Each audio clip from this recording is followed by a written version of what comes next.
Welcome to the video. Today I'm going to show you how to do a 20-minute meal done all in one skillet. Herb roasted chicken, roasted potatoes, and asparagus. All together, this meal should take about 20 minutes start to finish. And this is Savage Skillets. First thing we're going to do is get all the mise en place together. We're going to get everything that we need cut, portioned, ready to go, so that when the skillet hits the heat, we're ready to cook. We will be using dried herbs for this recipe today, so please remember that all herbs have dried herbs to fresh herbs have a 1:3 ratio. So if a recipe calls for fresh herbs, you have to use 1/3 of that for dried herbs. The recipe that I provided today is using dried herbs, so don't worry about the ratio. Let's get started.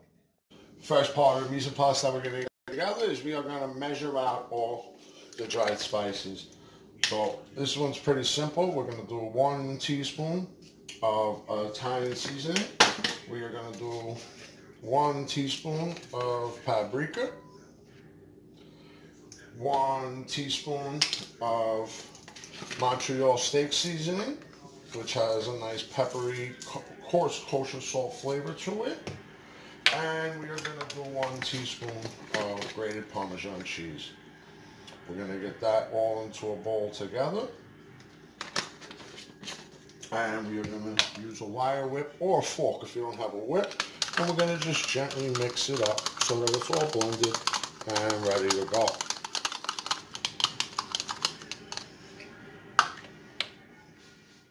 It has nice big bulky parts of the vegetable in it, which will absorb all the flavor off the pan. 3 large garlic cloves. These have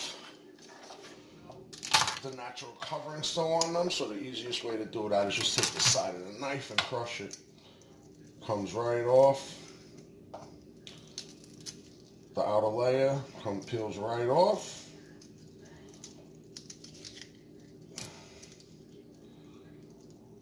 And we're just going to rough chop that.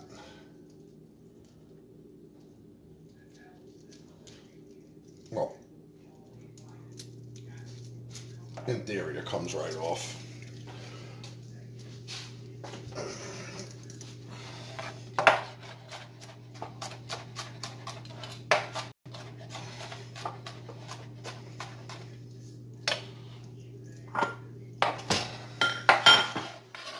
So the chicken has salmonella on it. All chicken does. So you treat all chicken like it has infected with salmonella. So we're going to use that last when we use our cutting board. I got my potatoes. I just cut them in half. Then I like to cut them on a nice little bias or a slant.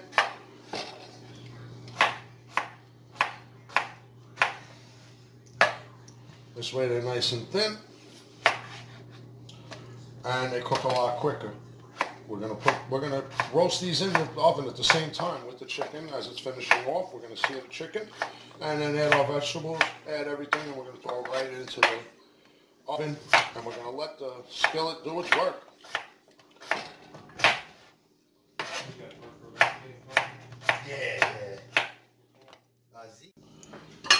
So with the asparagus, I don't like all the wood that's on it, so to make it a little more tender when we roast it, I like to just give it a quick little peel.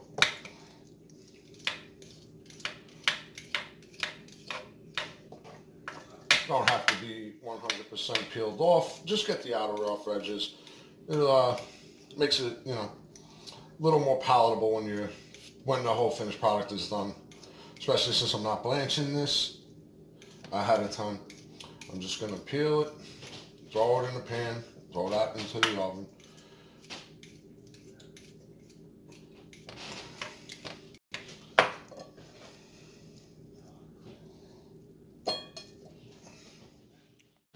Now here comes the part where we clean the chicken. We're gonna get all the fat off of it, and we're gonna fillet it. This is just store-bought chicken. I actually got this at Walmart.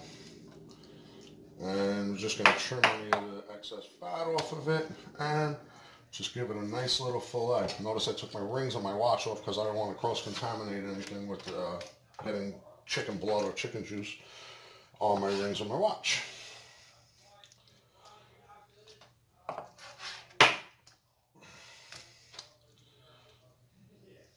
Alright. Any little excess fat, just take right off. Just slide your knife right through and nice and in half. At this point, while we got the chicken on the board,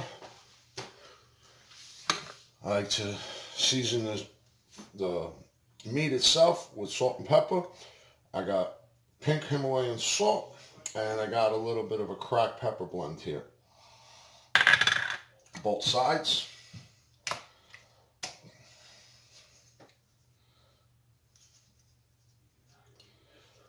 And right back into the bowl that we had it stored in. And finished.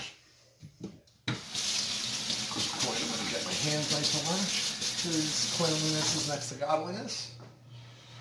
And we're going to take a little bit of that herb blend that we made in the beginning, and we're going to just, that herb spice blend, dried herb blend, and we're just going to coat the chicken.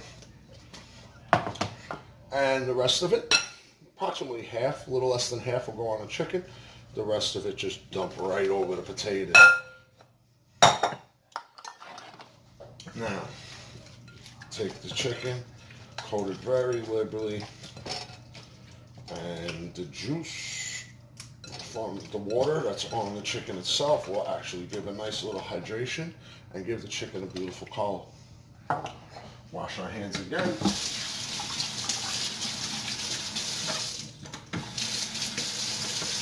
And let's do the same thing for the potatoes. Get them nice and liberally coated.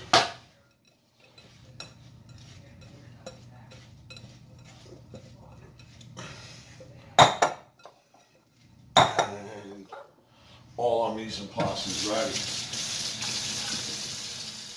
So now we got all the mise en place prepped. We're going to go with a nice hot skillet. Add a little bit of oil just to coat the bottom of the pan.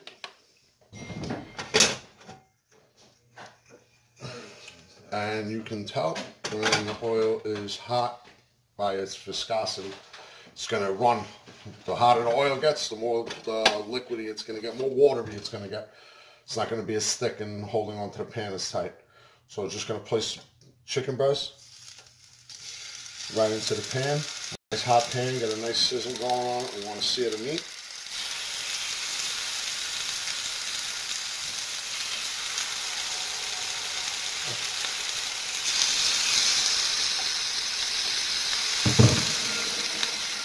And if you notice, I've been cooking and cleaning up, so most of the cleanup is really good.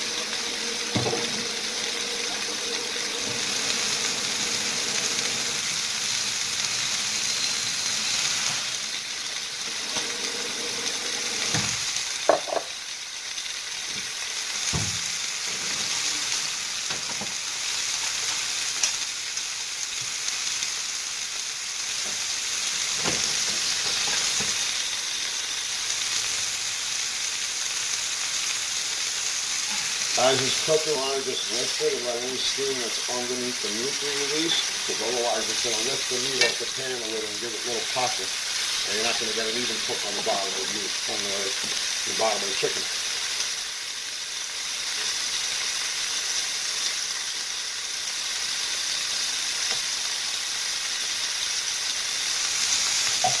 We're going to cook about 1 or 2 minutes on each side. After about 1 minute on each side, chicken is nice and cooked. We'll flip it, have a nice beautiful golden brown color.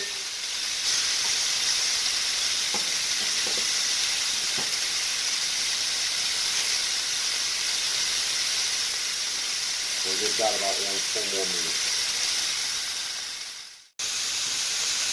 And both sides have a nice even golden brown. We're going to remove the chicken. Now, the chicken is not fully cooked yet, by no means. We just want to get a nice little seal.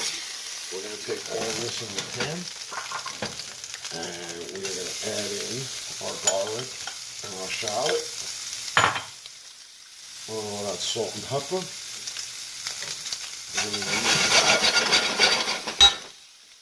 add in our potatoes.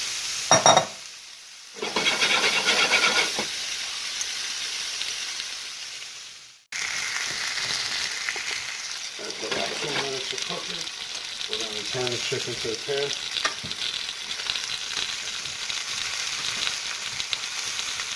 Any of the juice that we want to take. And asparagus.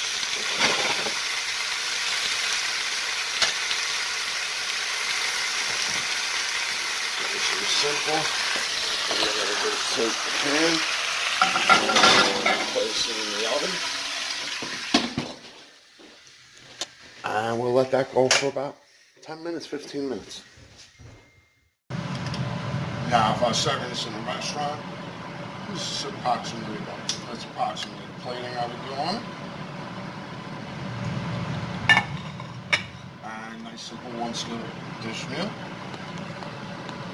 Thanks for watching Sabbath Skillets.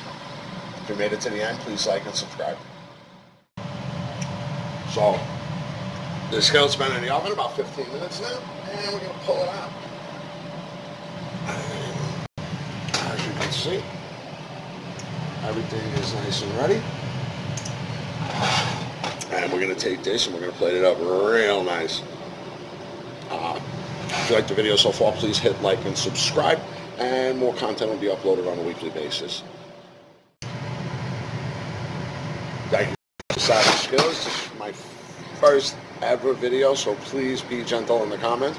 And if you'd like a dish you'd like to see done, please leave a dish, an idea in the comments, and hit like and subscribe, and weekly content will be uploaded. Thanks.